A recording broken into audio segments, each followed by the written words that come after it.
Shalom, selamat siang. Semoga kita dalam keadaan sehat menyambut tahun baru ini.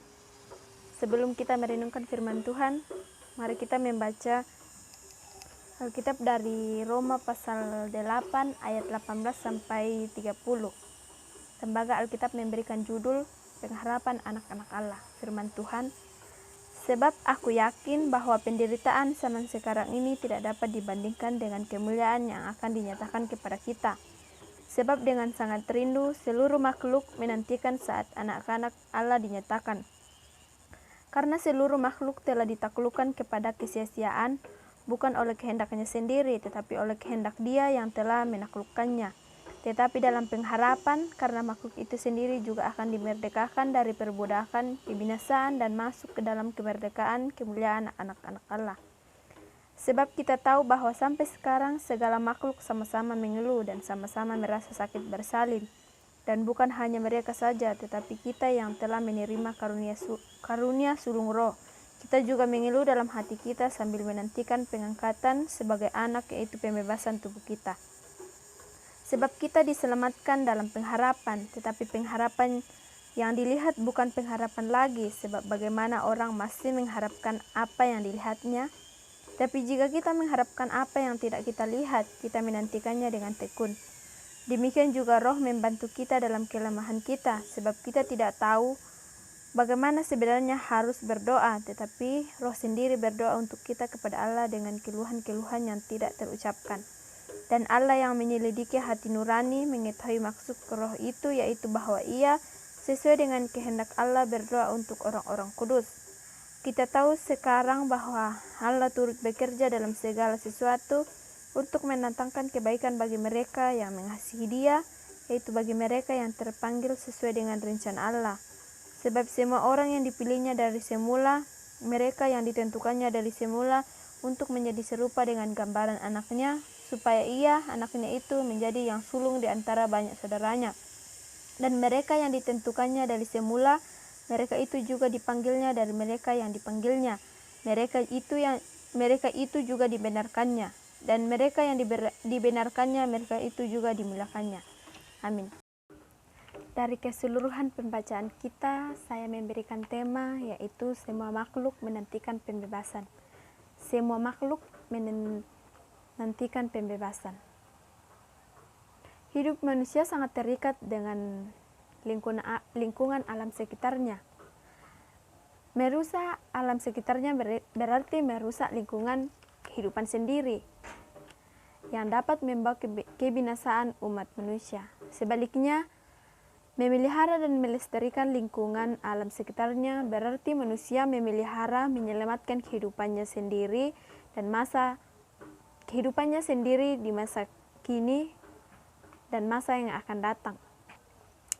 Saudara-saudara, pada tahun sebelumnya atau tahun 2020, kita menghadapi masalah yaitu masalah pandemi, di mana kita harus menjaga jarak, memakai masker, dilarang keluar rumah jika tidak ada keperluan penting. Mungkin situasi ini sangat membosankan, di mana saudara-saudara kita yang jauh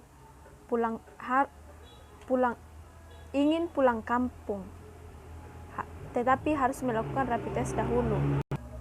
Mungkin mereka hanya mempunyai ongkos untuk pulang, tapi karena adanya rapid test dahulu, maka mereka membatalkan untuk pulang karena biaya mereka tidak cukup. Di mana juga kita harus merayakan Natal dengan menggunakan HP atau online. Tetapi kita tahu bahwa itu semua karena rencana Tuhan. Tuhan punya rencana yang indah. Saudara-saudara, ada 3 macam keluhan yang dapat kita temukan dalam bacaan kita. Keluhan yang pertama yaitu keluhan seluruh ciptaan. Keluhan seluruh ciptaan artinya segala makhluk benar-benar mengalami kepedihan akibat penderitaan yang terus-menerus dialami. Itulah penderitaan alam, lingkungan, dan masyarakat yang sesungguhnya sedang kita alami. Dan penderitaan itu terjadi karena ulah manusia sendiri. Bumi yang kita diami sebenarnya sedang mengeluh. Tanah yang sedang kita injak sebenarnya sedang menjerit. air yang mengalir di sungai juga sedang menderita karena pencemaran.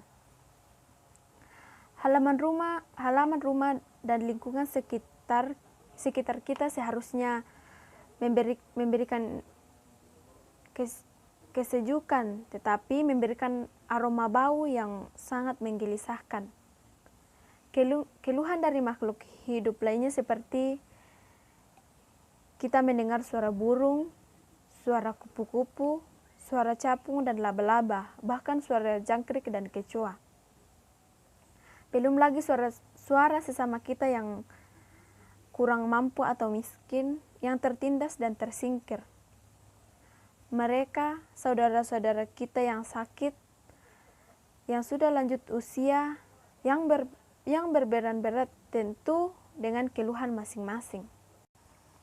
Saudara-saudara, keluhan yang kedua yaitu keluhan kita. Kita sebenarnya juga mengeluh, dan bukan hanya mereka saja, tetapi kita telah menerima karunia sulung roh. Kita juga mengeluh dalam hati kita sambil menantikan pengangkatan sebagai anak, yaitu pembebasan tubuh kita. Kita sudah dijamin oleh Kristus dalam rohnya. Namun ternyata kita merasa menderita dan sungguh mengeluh.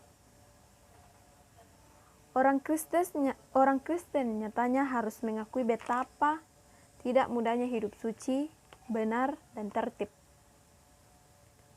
Mungkin kita sudah rajin melakukan tanggung jawab kita, rajin dalam setiap kegiatan gerejawi, tapi ternyata kita justru semakin banyak jatuh ke dalam dosa.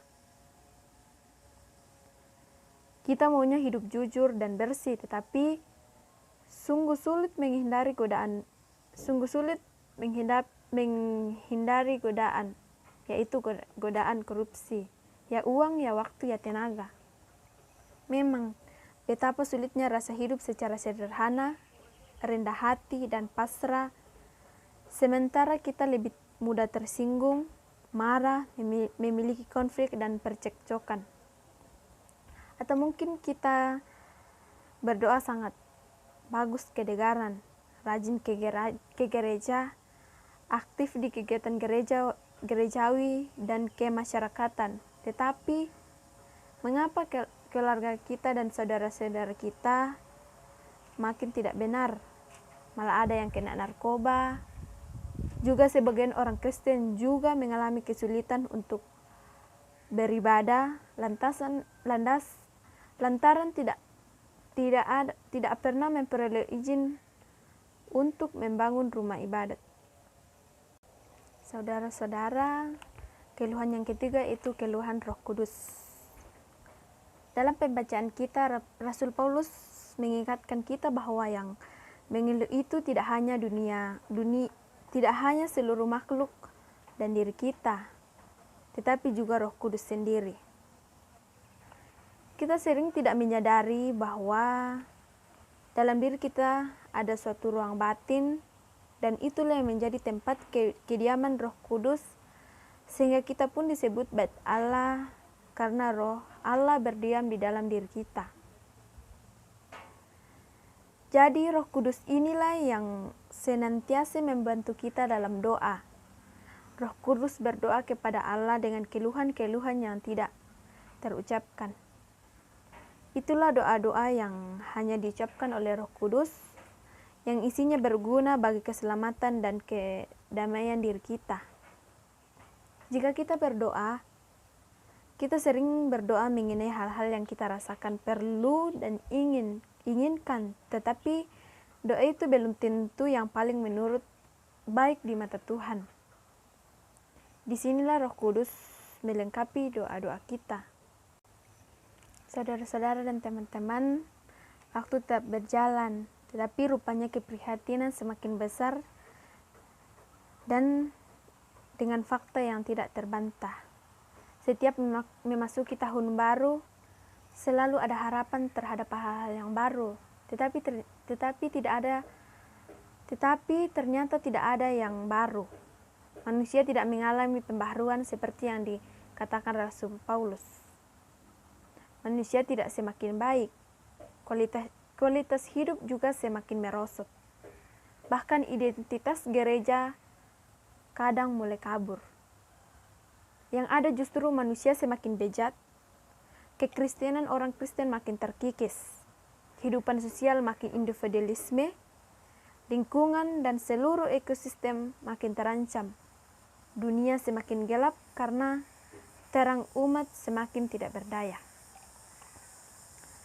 Jika kita memasuki tahun baru, ada pertanyaan yang muncul, yaitu apanya yang baru? Dalam Pengkhotbah 1 ayat 10 menyatakan bahwa fakta kegagalan manusia menjaga diri sebagai citra Allah. Tahun baru malah membuktikan manusia hanya semakin bertambah dalam dosa-dosa yang baru. Jadi, disinilah gereja dituntut untuk menyatakan perannya mengaruhi dunia, bukan sebaliknya gereja dipengaruhi oleh dunia. Tarik-menarik gereja dengan dunia tidak pernah berhenti hingga kesudahan bumi. Pertanyaannya itu, siapakah yang memenangkannya? Kalau kita memberi nilai sesuai fakta bahwa ternyata untuk sementara yang unggul dalam perolehan nilai adalah dunia. Untuk itu, saudara-saudara, gereja harus bangun dari mimpi panjang, melepaskan diri dari pelukan dunia, melupakan kenikmatan sesaat dan kembali kepada habitatnya, yaitu berani menyangkal diri dan memikul salib mengikut Yesus. Jadi gereja selaku persekutuan orang-orang yang telah ditebus, yang sekaligus menjadi tanda ciptaan baru dalam Kristus, dipanggil oleh Allah untuk berperan dalam pembaruan ciptaan. Dengan dikuatkan oleh Roh Kudus, orang-orang Kristen dipanggil untuk bertobat dalam penyalahgunaan dan perlakuan kejam terhadap alam. Jadi, saudara-saudara, gereja perlu merefleksikan apresiasi baru tentang ciptaan sebagai dasar dan dorongan bertanggung jawab terhadap seluruh ciptaannya. Demikian renungan kita hari ini. Yang berbahagia adalah orang yang mendengarkan dan melakukan dalam kehidupannya. Tuhan Yesus memberkati. Haleluya. Amin.